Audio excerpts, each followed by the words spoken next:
Yeah, I'm a true Minnesota girl. Like, sometimes I prefer parkas to swimsuits. A star on HGTV with her own show, one of the best, if not best, interior designers and home stagers in all of Minnesota. Tell them about the red cups we used to have. We got rid of the red beer pong cups. Solo cups. No, the solo cups. We're moving up. We got our own cups. We graduated, you guys. I usually think someone's trying to hide something. Exactly. Yeah. Smell. I'm Yeah, like, what are you hiding? that- And I could smell a little marijuana, and I'm like, must have just got smoked in here or something. Sure. And he's like, hey, I just want to tell you something. I'm growing in here. Oh. And so I walk into his room, and there's like 2-3 plants. I'm like, man, whatever, dude. This is not anything. 2-3 plants, just put them away. Blah blah blah. He's like, no, come to the basement. He's like, these ones are my favorite. Yeah, it's good or bad odor. Depends. Legal or illegal. Legal odor, right? Yeah. How was the food out there? I mean, come on. It's Italy. It's yeah. Italy. Yeah, Yeah. Like, yeah. do you like pasta? Do you like fresh ingredients? I mean, Yeah. it was just like, it was awesome. Some Italians are writing right now, like, how dare you? What I like about your style is like every room had a story. I don't know, Becca. I thought this random piece here would look great.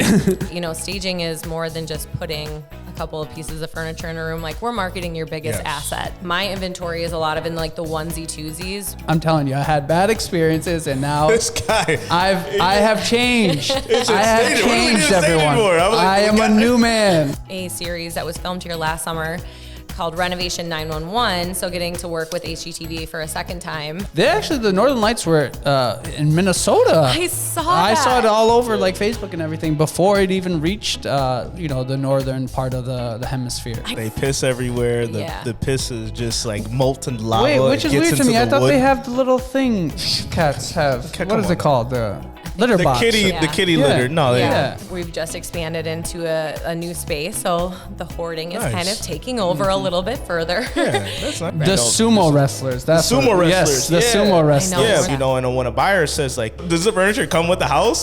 That's when you know that you had a good stager. That was usually my way of knowing if it was a vacant or non-vacant Yeah. home, and now you've just blown that up. for I me. know, like, now wait a minute. I gotta check the fridge every time. Yeah. Gotta open the fridge. Does anyone really live here? Yeah, totally. Combing through my contract, I'm like, I didn't even account for somebody thinking that they could sleep in the sheets. I was like, oh, gross. Was it okay? Do you think it was one Gross. or was it two people in there? Was Stop. it a couple? I was gonna say, did you hit it with the black light? No. I always tell sellers, like, you should probably have a laundry basket. Like, if you get the alert that a showing is happening, that's your go bag. So yeah, you really go into the buyer's shoes when you walk into the home first time. Yeah. You act as if like you're a buyer and Yeah. what you would like to see.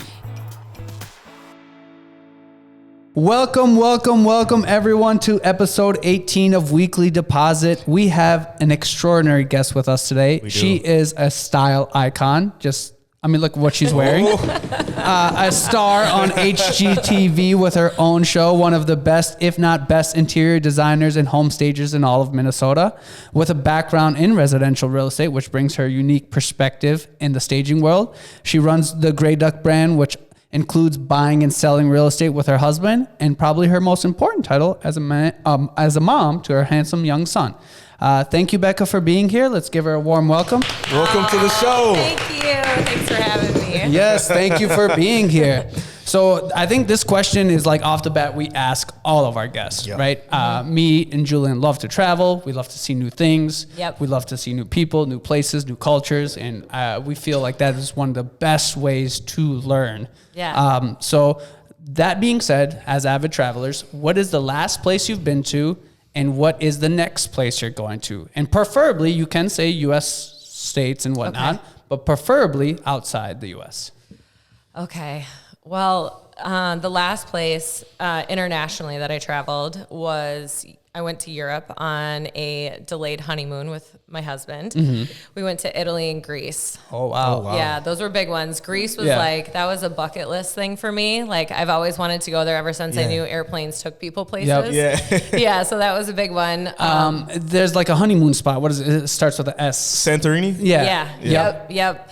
We were there, Okay. and it is just beautiful? It's beautiful. How about Mykonos? We didn't make it to Mykonos. That's more of a little party. Yeah, because so the rule was so my husband Joe is very much he's Trip I'm vacation. Okay. He likes to like, you know, which I totally am now, like I'm adopting that mentality. Like I get it, you know, we're in this place of like the world, we should see everything. Yes. But like, man, if I can post up on a beach with a book, you know what I mean? And stay there for 5 days. Yeah. And then like you know, when I've traveled in the past, like I really like to pick one spot and kind of like submerge myself in the culture and, you know, check out the local spots and see what everybody does there. So that's how I like to travel. Yeah. Rather than the touristy things and stuff like that. What Joe seems to like to do a little bit more. Yeah, no, and he just like, I mean, he just like is all about, you know, getting in as many experiences as possible. So he's go, get his money's worth. He's getting his money's worth. Bring your comfortable shoes when you travel with Joe. Like you're on the move. So Joe, slow down, please. Yeah. Jeez, your wife wants to chill. Yeah. I've always wanted to go. Him out right now. I've always, and right in the beginning too. You're gonna call him out like later, so he stops watching. I know. No, Italy is also incredibly beautiful. So many spots throughout the country. Yep. What are some of your favorite spots that you went to? Ooh, so we spent a lot of time in northern Italy. Okay. One of the Alps and whatnot.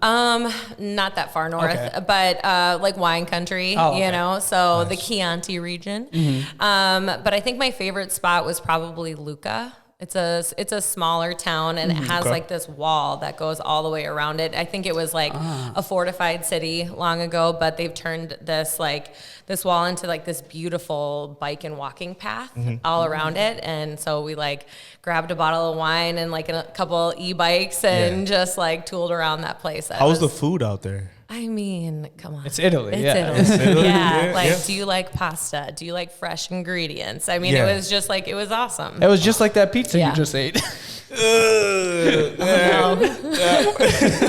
was a little greasy and not authentic Italian food. That would be disrespectful. I know, incredibly. Some Italians are writing right now, like, how dare you? That was disrespectful. And what's the next place you want to visit? Ooh, that's tough. So like selfish trip, I probably want to go like Norway. I've got a thing for like, so that's I'm interesting. I'm a true Minnesota girl. Like sometimes I prefer parkas to swimsuits. So like cold travel is something I'm super down with. I've heard very recently that there is a train, that you can see the Northern Lights through and like set up like a tour. It's got like a glass ceiling or whatever. So like Northern Lights, mountains, like that's the fjords, like that's kind of on my list, but like low key, I think I'm like a 70-year-old woman, so I wouldn't mind a cruise. You know what I mean? Like little cruise. I know. Okay, so a Caribbean cruise or more through like the Alaska cruise? Yeah, so I've done an Alaskan cruise, and that is like, that's awesome. Okay. And like my kid would really like it, so I think probably a family vacation is like the next one on the list. Okay. He likes the cold? He doesn't mind being in the cold? Or would he rather be on the beach? He'd rather be on a beach. Let's be real. You know, he likes the ocean and all of that, so... The Northern Lights were in Minnesota. I saw it all over like Facebook and everything before it even reached, the northern part of the hemisphere. I know, and like I always miss it. I've never had an experience with Never seen it. Oh man, it's like it's on my bucket list. I think that would be really cool. Yep, I think it's probably all the light pollution here. We can't get a good view of it. Yeah. Right. Okay, so kind of getting into, your staging background now, that's kind of what you're very well known for here. Becca, how do you determine what needs to be done to stage a home? Well, that's, so there's like let's peel back the layers on that, right? Yeah. So, the first thing that we do is we set up a walkthrough with the homeowner and kind of start to understand the pitfalls of how the house lives and the rooms function, how they've had it laid out, understanding the demographics of the neighborhood. And then I love to get the agent's take on, who do you think the buyer is going to be? Like nobody has a crystal ball. Mm-hmm. However, staging is more than just putting a couple of pieces of furniture in a room. Like we're marketing your biggest asset. Yep. So this is a job we take very seriously because at the end of the day, we want to try to, circle in on who the specific buyer is going to be because they're going to write you the offer that you want.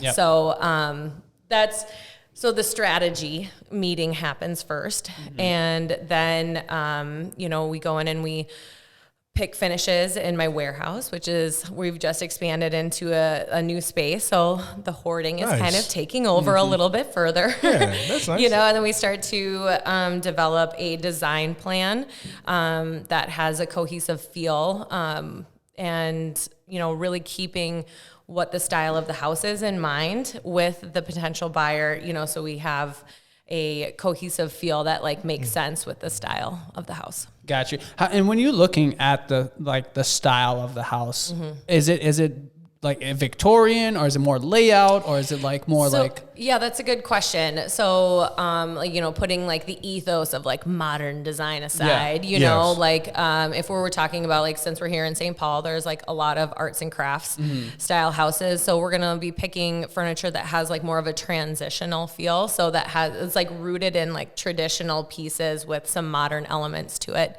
I think that can really also speak to the demographic of the buyer. If it's someone younger, but we don't want the furniture to feel out of place in the build of the house. And I think that's what a lot of stagers do. It's like, this looks nice, it's staged, but it doesn't really tell like the complete story of the house. Like, what I like about your style is like every room had a story. I recently used your services. So I know. Yeah. But I was just like, and it was the first time, and I was like, man, this is actually like really, I was blown away walking into the house and seeing it, because I was like, man, she's telling a story through every single part of the house, So a lot of stagers don't do that. They don't do that. Well, and I think that the problem with that is that furniture is expensive, and I'm one of the few staging companies where I own all of my own inventory, and like, shout out to anybody who's just like doing their thing. You know what I mean? Like, there are a lot of stagers who rent from, furniture companies like Court, for example, is a local company, and like that's sweet. That works. However, it's just, what my strategy from a business standpoint is that like my inventory is a lot of in like the onesie twosies, because that means like one or two off pieces instead of buying 30 of one couch. And that strategy works well for people who churn out a very specific look for a specific amount of time, and then they sell off their inventory. That just hasn't been like a business model that's worked for me.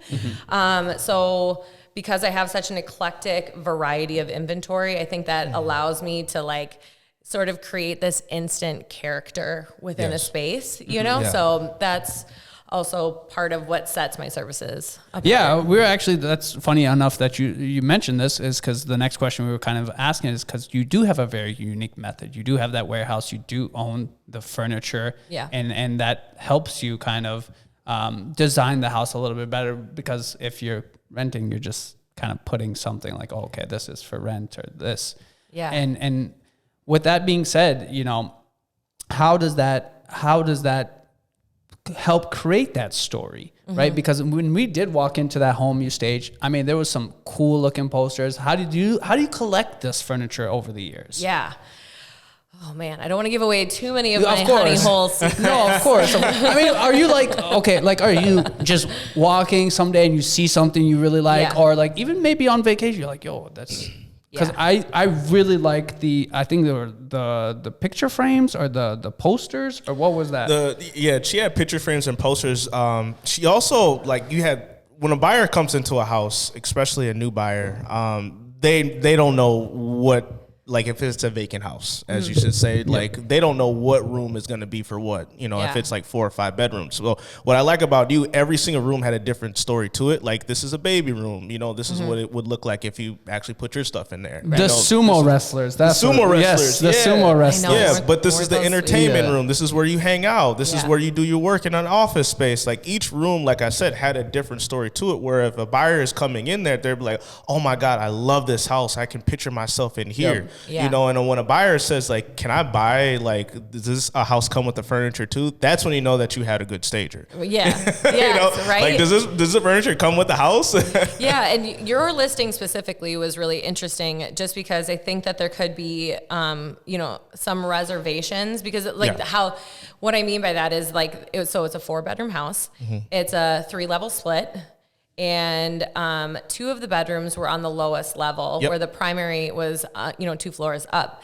So as a parent, you like, with a house that size, it's natural to think that maybe someone with a family or kids would live there, right? Yes. So the narrative that we create is like, we show, a family how to live in that space, you know, with the 2 bedrooms in the basement. Like, all right, let's create these and style them as if older children were in the basement, and then we put the youngest one up closest to the primary suite. I noticed that. Yes. Yeah. So then we just, we define the spaces, and one thing that I'm always trying to carve out is more communal room, so 2 living rooms is a huge bonus. And if we can find a spot that we could showcase someone to work from home, that's another thing that we're always trying to hit, on that checklist. You're very methodic in how you kind of very plan everything. Like I don't know too many stagers that are like thinking like that. Like, no. Okay, there's, kids here, or it's a family house, or who's gonna be that end buyer, right? Right. It's just kind of, I've had staging done before, and it's just like, and I'm like, at that point, I'm like, I could have brought some stuff. Yes. I know. I think he's big on that. I'm like, nah, man, we gotta stage the house. He'd be like, I had bad experiences with some things, but honestly, so it's like when we were staging that listing and everything, I was like, I had the bad experiences, which then my biases and everything came out, and he's like, no, let's do it. And when we did, and I saw it, I was like, oh wow, you did the right thing. shout out to Joe. Yeah. Shout out to Joe. I was like, you did the right thing, because it was. I was blown away. I'm not gonna lie. I was incredibly blown away, and I was like, so how do you like? Do you just kind of see things you like and collect it, or is it just like it's just an ongoing process? Yeah. So I've been doing this for over a decade. My business has been operational for 11 years, and the collecting, it starts slowly over time, and my marketing strategy, and with certain listing agents and the different types of listings, like, we really need to highlight but not overshine certain features of the house. Like, so good staging, like, you notice all of the wonderful pluses about a home, so I mean, like, it's going to sound silly, and you guys should really come by the warehouse. You got to see it. Like, I've got a whole area that's just clothing. We do primary closets a lot of time upon request, and like shoes and boxes and hats and bags and all of that type of stuff. I did not know that. So like even closets, like, wow. Yeah. In the condo market in Minneapolis, so many of those units are laid out like through you have to walk through the primary closet to get to the primary bathroom. And it's like, that's a showing experience. Like buyers are going to be experiencing, that stroll through the closet. So why not make it beautiful? That was usually my way of knowing if it was a vacant or non-vacant home, and now you've just blown that up. I know. Like, now I gotta check the fridge every time. Gotta open the fridge. Does anyone really live here? Yeah, totally. I did not know that. So no, I did not either. Clothes and boxes. Well, real clothes. They're real clothes. But I mean, they're not owned by the seller. But down to like thinking about, even like the hangers that they're on, they're all on beautiful, the same color, monochrome hangers. We do the same, monochrome palette and clothing. So if there's going to be a slight variation in the gradient, even that is like very thoughtful, so we really, we're not, being, self-employed, we're not always guaranteed that job. And, so I take, my relationships with the agents and sellers, like it's an honor to be able to do what I do and to like live my dream and support my family this way. So, being in business this long, all of my business is 100% referral. Yep. I haven't ever paid for marketing. So, it's like my reputation is my currency. Yeah. It speaks for itself. Yeah. I mean, your level of attention to detail is bar none. So that is amazing. Cause I'm telling you, I had bad experiences, and now this guy, I have changed. I have changed, everyone. I am a new man. Gotta get the house staged, my man. Yeah. I fully agree. I've said it on TV. What else do you guys want?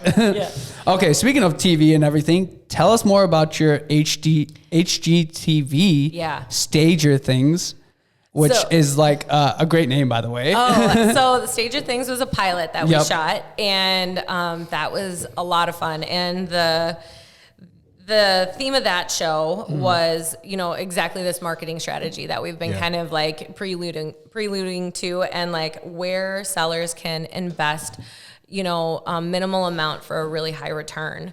So it was really great to film that. And we did that for a few weeks. And because of that has led to this other opportunity that I worked on a series that was filmed here last summer called Renovation 911. So getting to work with HGTV for a second time was huge. Yeah, and that's big time. Yeah, and the show actually airs next Tuesday on the 28th. Tell everyone where they can catch it. Yeah. Next Tuesday, what time, where, so people can know. So it's next Tuesday on HGTV. It will be streaming on platforms, I think, like Hulu the following day, but it airs Tuesday the 28th at 8 p.m., Renovation 911. So, I'm not on camera for this, but I was lucky enough to be the staging producer. So all of the furniture and for the reveals. That's all you. How did that all come about? Like, how did they reach out? You guys? Yeah. So, like what? Yeah, what was the process? To take it back to the beginning, so with Stager Things, it was actually because of Zillow. Okay. Joe and I, when you mentioned, I was like a licensed real estate agent for like 5 minutes. Yeah. I like didn't have the chops. Okay. You know, like I couldn't do it. But Joe and I, we were marketing ourselves as a team at that point because like we work well as a team. Yes. So we were advertising our services on Zillow, and this production company that was hired by the network to bring a new show to the marketplace. So they were looking for real estate pairs, like siblings, parent, child, husband, wife, whatever. Husband and wife teams. Okay. Yep. Yeah. So, and it was originally going to be like a competition style show, which is like right down our alley. Like Joe and I are very competitive, which drives us to be better. But like, so iron sharpens iron. Yep, exactly.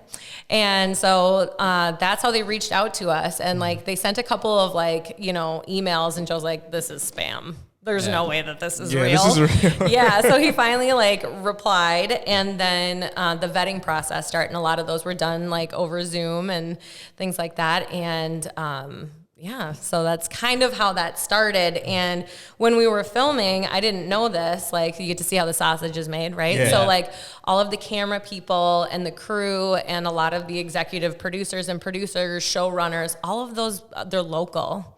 So like production companies like have this network within certain marketplaces for that. So because of Stager Things, I got to know all of these local people. And when Renovation 911 was being filmed, they did the pilot, which I think is what's airing on Tuesday. I don't know it yet though. Okay. So they filmed the pilot, and the feedback was like, we really need the staging to be like a little bit tighter and like the reveals. And so the people working on the show were like, we know somebody. Yeah, we have someone great. We know someone in this marketplace. And so because of those relationships, that's how I had this opportunity. Is that because I've watched the pilot and everything? It was on Facebook. Is the drama like? Is it a little like? Because I feel like is that staged? Some of it is like the drama, suspenseful music in the background. You and Joe like, there was like like they want those cliffhangers and things like that, and there might be a little inflation on that. Hey, it's a part of the biz. I'm sorry. That's right. I'm glad that you're honest about this. Yeah, I don't have anything to hide. No, because I actually get people that ask me, is selling real estate just like selling sunset? I said no, not at all. You would never last in this market if you were that catty. No, you know what I mean? No, just because like the circles are small, and like the more you do, the more transactions, the better you are, the smaller the circles become. Yeah, that's true. Yep. So you have the Renovation 911. Yep. Is there something else we could look towards in the future? Possibly more? Oh man, Netflix series coming out? Oh yeah, stay tuned. Yeah. No, I don't know. I hope so. We'll see how. Too. Yeah, we'll see how the feedback from this first season. It would be great to do a second season. Like this crew, the hosts of the show are sisters Kirsten and Lindsay, and they work for Ungerman Construction. And Ungerman specializes in emergency renovation. So like when acts of God happen, like lightning strikes your house, or like a pipe burst or things like that in the middle of the night. Like who do you call at that time? time. You know what I mean? These like emergency restoration companies, and Ungerman works really well with homeowners. They have an unbelievable team, like great people. And they work with insurance companies to kind of replace all of this. So it was like, there's an education piece to this entertainment too. Like you guys got to tune in. It was awesome. And how many episodes is it going to be? It's a full season. So I think it's 8 episodes. 8 episodes? Yeah. Okay. Yeah. About 2 months worth of episodes. Yeah. Okay. Yep. No, that's awesome. We're looking forward to it. I can't wait to see it. What are some tips or suggestions for maintaining, the stage look during the selling process, right? Because it's easier if it's a vacant home. Yeah. The seller's not there. Right. It's much easier to maintain. It's an open canvas. Even with a vacant home, if it tends to sit a little while, there is sometimes you have to kind of go check up on it versus like if a seller does still live there, but they still want to stage the home. Yeah. So we cover a lot of this in the consulting work that I do. I work with like a lot of we do pre-seller consultations, and, as a stager, I get to go in and I get to bulldog a little bit for the listing agents, and I get to have those hard conversations. Like, have you gone nose blind in here? Do you have pets that we need to talk about? The cleanliness, the clutter, things like that. So once we've kind of peeled back those layers and like, okay, now the home is ready. This is what it should look like for showings. Though, like you take the listing photos and we try to like anything electronic. We want that off the counter from the kitchen. But I mean, people like for showings, like they understand you drink coffee, you know what I mean? But like your clutter and things like your mail and, whatever, I always tell sellers, like you should probably have a laundry basket. Like if you get the alert that a showing's happening, that's your go bag. Like put all your crap in there, put it in the back of the car, and then, away you go. So I think one thing for me when I was like listing homes, especially in the winter, is like the tracks and the snow and all that stuff that just comes. It's a byproduct of people just seeing the home. Yeah, and it's just if it tends to sit for a little while, maybe a week, 2, 3, whatever the case may be, you get more and more of that track. Is that something where then you'll have to kind of send someone out or kind of just clean that up, or what is that process like? Yeah, there's that seasonal factor. Yeah. Well, if a home, and I mean, and on this market, it's very rare that something sits for a long time. Yep. But we work closely with the listing agent to kind of, develop a strategy about that. We'll go back and, we put out signs to try to encourage buyers not to experience the furniture, to sit on it. Yep. But sometimes, the occasional rejudging needs to happen. So that's an easy thing to do. Do you do you not take on certain jobs since you've been on, you've been doing this for 11 years now? Yeah. And I don't want to say like you can handpick certain houses, but like, is there something like, hey, this just doesn't align with like our business and all that, or this type of area, this type of home? Like, do you ever come across those type of situations or no? Or do you like the challenge? Yeah. Or you like the challenge? Yeah. Yeah. So, that's a really good question. I really like to walk through the house first. And to be honest with you, it has a lot to do with like, the people, like if it, and it's like, it feels like a good fit, you know what I mean? And, we try to manage expectations right from the jump, so like understanding the contract and the agreement, it's really important that like on the site visit, I'm not like inspecting or turning things over, but if there's like signs of pests or anything that could damage the inventory, that's going to have to be a pass. If like a basement looks like it has taken on water in previous years, that would be one that we'd have to like respectfully decline, just to anything that could compromise, the integrity of my inventory. That's how I make my money. So, but I think that, there are certain jobs that just like that don't fit the criteria of what, my barrier to entry. Like I do have a minimum to leave the dock, just so I can pay my people fairly. And, so like that type of math kind of weeds me out of some of the work that people will reach out to me for. But, no, I mean, we're happy. Like my team is growing, so we have the bandwidth. So like, I was gonna say, let's do some business. How many people do you have on your team now? So we're a team of women. And so there you go. Yeah. Okay. Yep. I've got 3 installers and then a warehouse manager, an operations manager. It's full-fledged system. Yeah. Okay. Yeah, totally. Okay. Yeah. Nice. Awesome. I love that.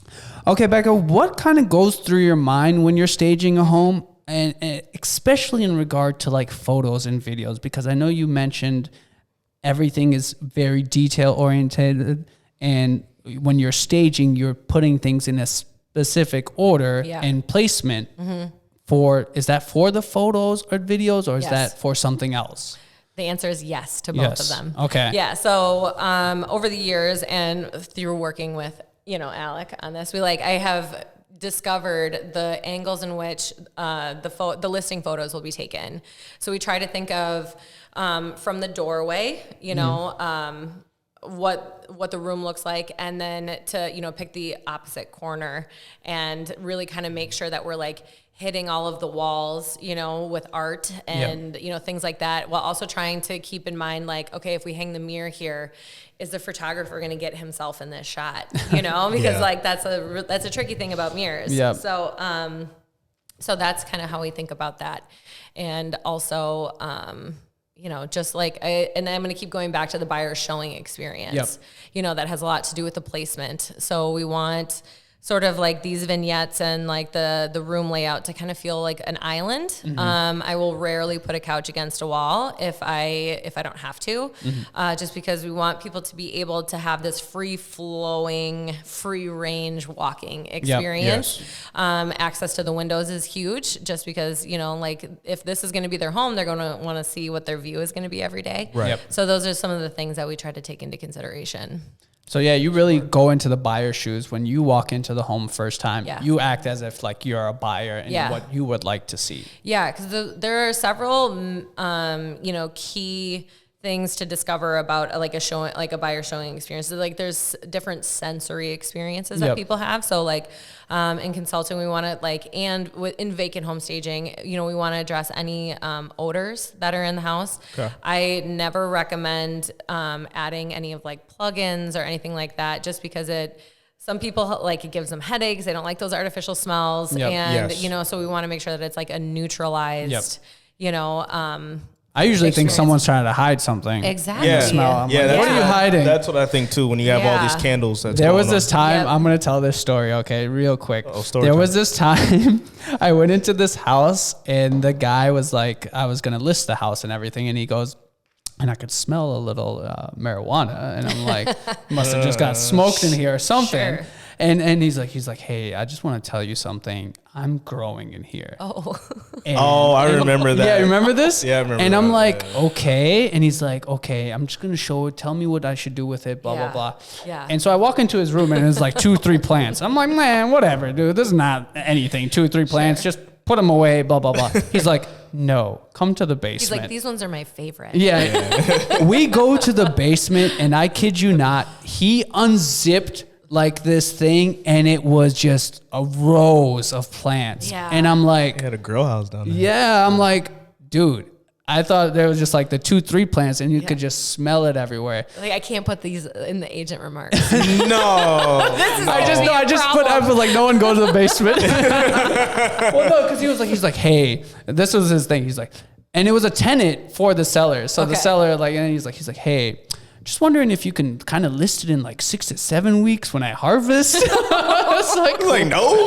What? That is funny. It's like, after I harvest, and then maybe you could come by and do this. I was like, and he was super. He's like, don't take any photos, blah blah blah, and this and that. I was like, cool. But like in that situation, when there is odor, right? Whether it's good or bad odor, it depends. Legal or illegal. Legal odor, right? Yeah. No, I think it's legal now, but I don't know. Anyway, what is then the remedy for that? I mean, if it's not a plug-in and stuff like that, because I agree with you. If you do the whole plug-in or air fresheners, etc., like, what are they hiding? Right. Yeah. Okay, so let's pick a specific issue that would create odor. Like Pets. Pets. Yep. Okay. Cats. So Yeah. Oh, cats. You like cats? Those rascals. Yeah, I don't have anything against them, but they are one of the biggest destroyers of. They piss everywhere. The piss is just like molten lava. Wait, which is weird to me. I thought wood. they have the little thing cats have. What is it called? The litter box. The kitty litter. No, yeah. I mean, some do. Well, I'll tell you a story. So there was one listing that I did have to politely decline. You know, and it had to do with pet odor with cats specifically. No. And what happened is the cats ruined the floor. So the seller had the pad and the carpeting replaced, and they spent all of this money only to discover that it had gotten to the subfloor. And that is like way more intensive to try to remedy. Yeah. So, so you try to identify what the odor issue is, and then mitigate from that. You know, so if it's water, for example, and it's like mildew, you know, like is it as involved as adding drain tile? You know, so I like after being in this industry for so long, like I got a guy. You know, so like on these like consultations, if it is a water issue, then we'll try to connect you with the right contractor to like resolve that. But I mean, like you'd be amazed what just opening a couple of windows can do. That's a big one. Haven't seen sunlight in 10 years. Well, that and paint. Yeah. Paint will fix a lot of odors as well. So. Kills paint too. Is really good for pets or smokers that's in the house as well. Yeah. Are people still smoking? That's Well, it depends on what they're smoking. Yeah, I suppose. I suppose. He is growing, okay? He's not smoking. Big difference. Yeah. Okay. This was a question that we had that we kind of come up with. We like to come up with some like fun stuff and like what if scenarios and whatnot. If you could stage any celebrity home, whose would it be? Oh my God. Would I be using their inventory, like their furniture? Like well, just kind of I thought about this in like a two-pronged way, right? Okay. One is like, okay, someone who's already stylish and stuff, and you go, someone who has zero style and it's just like the ugliest thing, but they're a celebrity, right? And right. Like a Keanu Reeves type of guy. You think he would be a blend? Like, come on, look at him. I don't mean to snipe your answer, but like Keanu Reeves, he's like a legend. He's legit. Like I would totally. I love him as an actor. He's one of my favorite actors. He seems like so down to earth, and like that would be kind of. I think he meant more in like his style. His style, he looks John Wick style. Yeah, but he looks like a simple guy where he'll just have a couch and a TV. Oh sure. That's the minimalist. Yeah. Okay. Yeah. That's what I'm saying. I don't think you're gonna be wowed by going into his house. Okay, so to answer your question, I probably would pick like an artist. Okay. I think like I would really love to style like something super funky.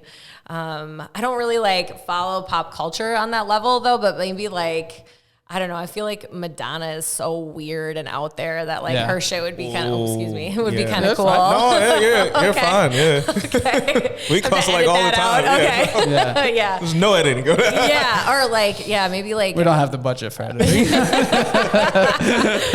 I don't know. Yeah, maybe like, I don't know. Celine Dion's really weird, so I bet her stuff that would be kind of that would just be like someone who's like super out of touch. I like would love to stage one of their places. Do you think they would be like hard to work with though? I mean, but I think it would be like worth it, right? For like staging a multi-million-dollar listing, like I might put up with a little bit more crap, for that. Hey, you're gonna put up with crap either way. Isn't that the truth? I think Madonna would be a tough one to do because she's just kind of like crazy in a good way. Yeah. I mean, she's Madonna. Come on. I mean, like some of her like her recent like public stuff that I've seen, like she's just so out there. I'm like shook every time I watch her. Yeah. She's just wild. Yeah, she has reinvented herself quite a few times. Yeah. I mean, well, to be relevant in that space of time, you have to. You have to. So that would be cool.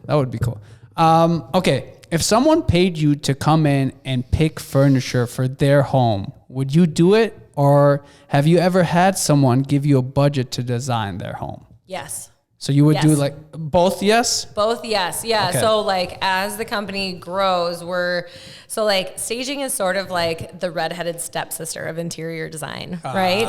So we don't get as much like street cred. However, the amount of inventory that people have asked me to sell, and the business that we have gained from people like, you got to help me furnish this house. We loved how you styled it. Can you help me? So we've now we're branching off and growing the business in that direction. Okay. Yeah. So I do personal shopping and interior design now. So kind of navigating that growth, and actually, because of that, we're looking at rebranding the business. So not for much longer will we be Great X Staging. We're going to be GDS Interiors. So do you also work with a lot of builders too? Because right now the parade is going on. So I assume that you work with builders and do the design as well. I do. I've worked with several different builders, and I think builders got it kind of tough right now, So they do. Yeah. So I did an installation for the Parade of Homes, the Spring Parade, late February, because that's going through the end of March. And then we are working with Construction to Style for their brand new build in the Artisan Home Tour. So that's going to be amazing. That is going to be amazing. Those homes are beautiful. Listen, this house is almost 8,000 square feet. Yeah. Oh, wow. Yeah. Artisan Home Tour. Yeah. It's amazing. Yeah. This house is insane. It's going to be listed for 4.5, and it's in Indian Hills and Edina. I mean, you want to see thoughtful design, you got to come check it out. It's going to be great. We will. Yeah. We'll have to check that out. Give us the address afterwards. Yeah. Indian Hills is a very prestigious neighborhood. Yeah. In Edina. Yeah. It is. It is. I sold a home in Edina Country Club. Yeah. So not too far. So it's always good, and the homes are very well built over there, and they're very detail oriented. Yep. Especially when you're flipping, you have to make sure you're in line with what you have. Same goes probably for staging, because if those buyers have eagle eyed and I think that when you're paying a certain price for a house, you kind of expect a certain quality, readiness and quality as well. So okay, perfect. Yeah, and maybe one day you can come to this frat place. And the frat house? The frat house here we have. Tell them about the red cups we used to have. We got rid of the red beer pong cups. The solo cups. No, the solo cups. We're moving up. We got our own cups. We graduated, you guys. Yeah, we graduated, you guys. This, like you said, the whole team over there is women, and that's probably why it's the great design and the great organization, and everything is detail and this and that. Where we're kind of shoot at the hip. We're hey, that looks nice. Put it there. The bros. The greenery we have is one tree. We're that's it. That nice. Tree. Yeah. So maybe it's a real rainforest in here. Maybe we need your help. Yeah. We have all these artful living magazines, but I don't think we've ever opened one. Well, you can't have a guest kind of paging through this either. It's like reading material. We have all this stuff. We're oh, okay. Yeah. But no, we don't have an eye for that. That's why we hire you. Yeah. To do our we're kind of more like the Joe. We're just kind of do stuff. Yeah. Hopefully it comes out good. Yeah. Okay. Do you have any really funny stories with working with past clients, or anything that was super unusual for you where you're just oh my God, this one has to kind of go in the memory banks? Yeah. Let's see. Okay. Yeah, there is one that comes to mind. It was a house in St. Paul. Okay. I don't want to get too specific. No. But it was a big, beautiful house, and we did our normal thing, cutting boards on the counters in the kitchen, and all of the details and things like that. And when we came to de-stage it after it sold, it was very apparent that the beds had been slept in, and the cutting boards had because we have all of these beautiful wood cutting boards that they had been used, and the dishes that we'd left on the counter, somebody had been occupying this residence. Someone's been hanging out in there. Yeah, and I don't want to without being crass, the sheets, they were not clean, and it was just kind of I was I don't know. What was it, Airbnb? And this was before Airbnb was really a thing. And I was what has happened here? Oh my God. So but I don't know. There's no better teacher than experience, right? Yeah. So I'm I'm combing through my my contract. I'm I didn't even account for somebody thinking that they could sleep in the sheets. I was like, oh, gross. Was it, okay, do you think it was one or was it two people in there? Was it a couple? I was going to say, did you hit it with the black light? No, it was more like a gloves and like, we're going to just dispose of that. Yeah, so. Just burn it. It's wild. So yeah, someone was Did they go down there and make a sandwich or something? They must have been. They must have been like throwing a party or something. I was like, I cannot believe the wear and tear on some of this stuff. This was a vacant home? It was a vacant What neighborhood home. was it in St. Paul? Okay, so it was right by the lake, right by Como. But it was like one of the houses kind of like on the lake there. So gotcha. Like, yeah, so it was a unique situation for sure. I was like, hey, why not throw a party one last time before we sell this place? I guess, yeah. It was. Yikes. Yeah. So that was kind of out there. I mean, that's like a very extreme situation. But I mean, like, you can tell that like somebody will like plop down on your stuff and you know what I mean? Yeah, but, you yeah. can tell. Okay. Mm-hmm. So nothing like that has ever happened again? No, not since we've added some clauses into the contract and kind of tightened up the vernacular in there a little bit. Yeah. So you don't want to come with the black light, huh? Oh boy, it's like, or you don't like, is it worth paying for it? You know? Right. Yeah. You don't want to deal with that headache. Yeah, it's disgusting. Totally. Yeah. That's funny. Do you think like it was maybe a squatter or something? I don't know. I don't know. Yeah, that's weird. Like, yeah, I mean, it was it was a manual lockbox. It wasn't a Supra. Oh. So, I don't know. And it didn't seem like it was broken or anything like that. So they knew the code. If I've learned this one is an thing, inside job. No, hold on. This is hold on. This is an inside job. Wait, hold on. If I've learned one thing working in this industry, some people cannot like scramble a lockbox afterwards. Like they literally like open it and close it with the same passcode to open it. And I'm like, what are you doing? Like you can't just like turn a couple of keys. It's outrageous. Dirty Mike and the boys are watching. They're waiting. Yeah, like, and just like human error too, like to your point, like, not scrambling the lockbox and things like that. It's like Supra is the way to go. Yeah, for sure. Supra is the most safe. Yeah, to go. Yeah, and it notifies until the they seller take too. the key or lose the key. Then that's the best. Yeah, or when they put it in wrong and then like jam the shackle back up in there and you can't get into it. Or because it's cold, it freezes too. Yeah, That's another thing too. God. I was selling one of my clients condos. And the lady grabbed the key and it was a winner.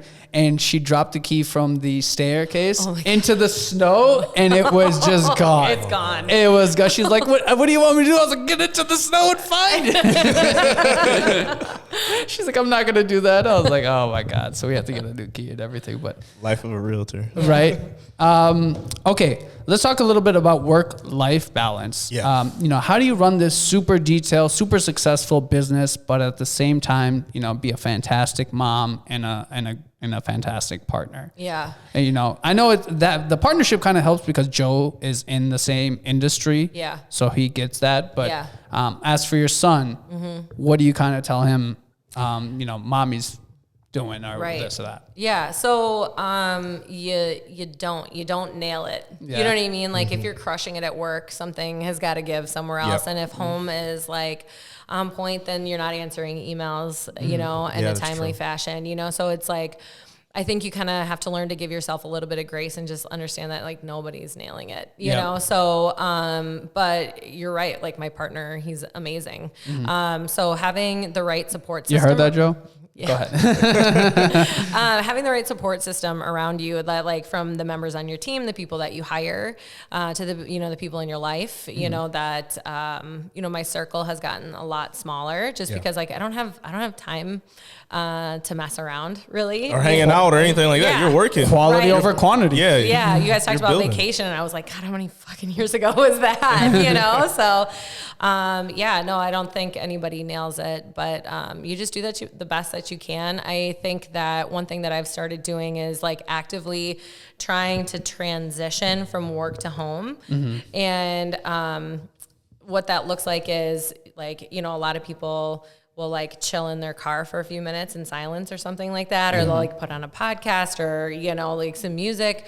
For me, like I need to go home and immediately like change or like rinse off and just kind of like switch from one mode to the other. So like that's been something that has been like invaluable for me because like, you come home and you're like in this leadership role and like you're used to kind of like, this is what happens now, and like just we got to change the pace a little bit because like my son is 6 and like he needs me to be like fun and easy and needs you to be mommy soft. Yeah, totally. So that's one thing that I'm still like actively working on. Gotcha. And when you go home, are you like, I don't like this, I need to change this? Or is that interior designing brain always going? Okay, so here's the reality. Nobody can live in a staged house. Like that's just not real. Yeah. You know what I mean? So I think that has taken me a while to kind of accept that, but I'm a happier person now because of it. That's good. That's good. Like the Martha Stewart, like everything has to be like in all place. All the pillows have to chop in it. You know what I mean? No, that doesn't happen. So if we saw your house right now, is it a mess? Yes. Okay, good. Yeah, specifically like the spaces, like low key, I'm a messy person. Like I can be very tidy, but like I think it's because like the pendulum swing, like everything has to be so picture perfect that like there's the opposite. Yeah, it's okay when you get home. Yeah. Yeah. And definitely. Joe's fine with that as well. Oh, he's so easygoing. He's like, whatever, like, do you. I'm kind of like a tornado sometimes, like, but that's... Joe's not like, pick up the damn pillows. No, No, I can't see Joe. No, he's such a nice guy. Oh, man, and he's like that all the time. So. Yeah. Okay, that's good, that's good. I don't see Joe ever saying anything like closely remote to that. No. He's like, yeah, man, whatever. That's what he's Joe's just like. super chill all He's the time. just go with the flow. He's like, yeah, sure, whatever. Okay. Becca, talk to your camera right there. Please plug all your social media, your websites, where people can kind of find you, follow you, where homeowners can contact you to stage their homes. So just let your dedicated camera know. Okay, so find me on Instagram at GreatX Staging. My website is greatxstaging.com. Those are the best ways to reach me. There are all of these contact portals from both of those platforms, but soon that's going to be changing. So you're going to want to like stay tuned on my socials for where to find me next. Awesome. So, and one more time, the HGTV premiering next Tuesday. Yes, Renovation 911 is premiering Tuesday, March 28th at 8 p.m. Central. So tune in. Catch it, you guys. It's going to be great. Becca, thank you so much for your time. We really enjoyed all your insight you've given us. Yes, this was a fun episode. Are you coming back? Yeah, I would love to come back. Thank you for having we me. do. Yeah, we do hope you come back when you have your smash hit TV show on Netflix. Yes. Don't forget about us. Yeah, I'll come plug it here first. We need her to stage her office. I think that would be the greatest first episode ever. Two guys who like we're like dyslexic and everything. I know. It's bad. It's like, and then you can really bring the drama there. I don't know, Becca. I thought this random piece here would look great. No, who knows? Maybe she can help design this bland office of ours, or we're just a lost cause. Who knows? But Becca, thank you so much for coming. We appreciate you coming on. Yes, we appreciate you. Thanks for having me. Yes, this was a lot of fun. Your time is very valuable.